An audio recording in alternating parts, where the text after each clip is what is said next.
والرأي همو أحزاب عراقي كان بو كدبي حكومتي عراقي تواو بكري حكومتي دكتور عادل عبد المهدي بلام اگر تماشاكي ام هفته لهموي زياتر خلق ناڕازیە لە خزمەت گوزاریەکان ئەمە ژوای کردووە کە کوتلە گەورەکان بۆی جەماوەریان لە دەستنەچێ یەکێکی وەکو کوتلەی حکمە ئەوە تا ئیعلانی خۆی کرد کاتیەکان و ڕەئی هەموو ئەحزاب عێراقیەکان بوو کە دەبێ حکومەتی عێراقی تەواو بکرێ حکومەتەکەی دکتۆر عادل عەبدولمەهدی بەڵام ئەگەر تەماشاکەی ئەم هەفتەیە لە هەمووی زیاتر خەڵک ناڕازیە لە خزمەت گوزاریەکان ئەمە ژوای کردووە کە کوتلە گەورەکان بۆی جەماوەریان لە دەستنەچێ یەکێکی وەکو کوتلەی حکمە ئەوە تا ئیعلانی خۆی کرد کە بوو بە معارەزە و لەناو کاتیەکان و ڕەئی هەموو ئەحزاب عێراقیەکان بوو کە دەبێ حکومەتی عێراقی تەواو بکرێ حکومەتەکەی دکتۆر عادل عەبدولمەهدی بەڵام ئەگەر تەماشاکەی ئەم هەفتەیە لە هەمووی زیاتر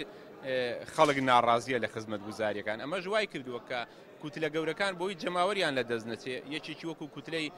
حکمە ئەوە تا ئیعلانی خۆی کرد کە بوو بە معارەزە